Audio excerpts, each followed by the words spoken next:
All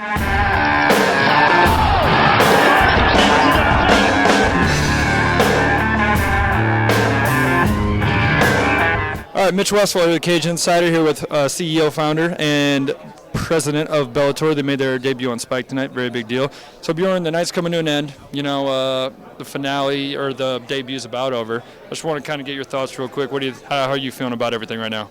I feel good. You know, we had 4 fights in the cage, 2 5-round world title fights. We had 3 finishes overall, and we had a huge back-and-forth battle to kick off the night with, Pat versus Patricio.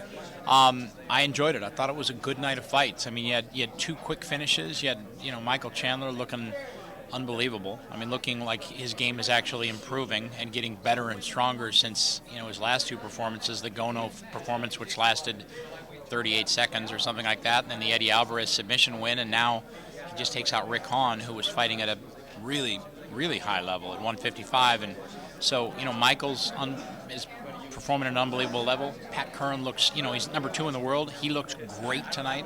I thought it was a good night. It all got done in 2 hours. We got 4 fights on the show. I thought the production looked good. I've got to look at it when I get, home tomorrow and look at the DVD. But it felt good, and the vibe in the arena felt strong. People seem to be having a good time. So, all in all, I think it was a good night.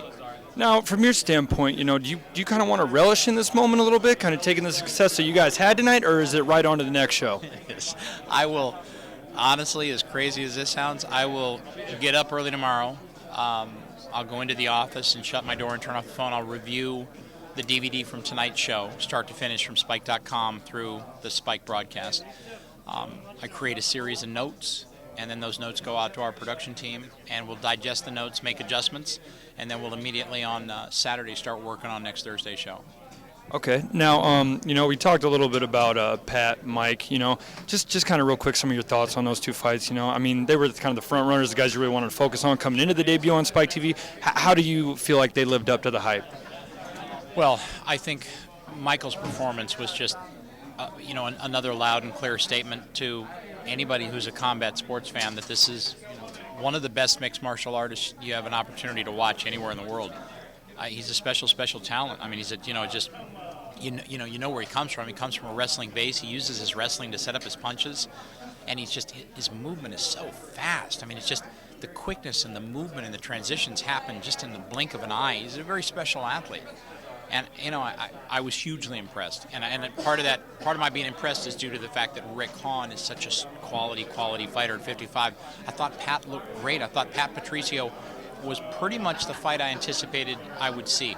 I thought it would start out a little bit slow, and then I thought it would really catch fire in the second or third once they had a chance to get through the initial nerves of one-punch knockout power, which was on both sides of the fight. So I thought they looked great. I mean, I think Pat's, on most people's list, ranked number 2 in the world right now, and Michael's got to bust into the top 3 or 4 in the world with that performance. So, I think they're 2 incredibly talented mixed martial artists. I'm thrilled that they're our champions. And in addition to that, I don't mean to sound hokey, but I mean, they're really good guys. They're good guys. They relate well to fans. They're always available and accessible to everybody. They want to talk to the media. They want to sign autographs and talk to people. They're just really good dudes. So, we're lucky to have both of them.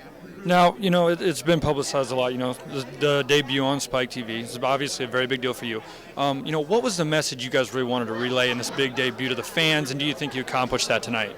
Yeah, just to put a great show on, just from a production perspective in terms of everything from the open to the stories behind the fighters and the graphics package and the teases to produce a great show, and then to put these kind of guys on the card. I mean, to put, to introduce the MMA landscape and general market sports fans to a guy named Michael Zayats out of Russia who no one had ever heard of, and put him in against Babalu, who everybody knew, and see that kind of performance. To see Pat Curran perform like he did, and to see Michael Chandler just put on a clinic against a world-class fighter at 55, to just, to give fans a great show. And like I said when we started out here, I just sit back and I watch it as a fan.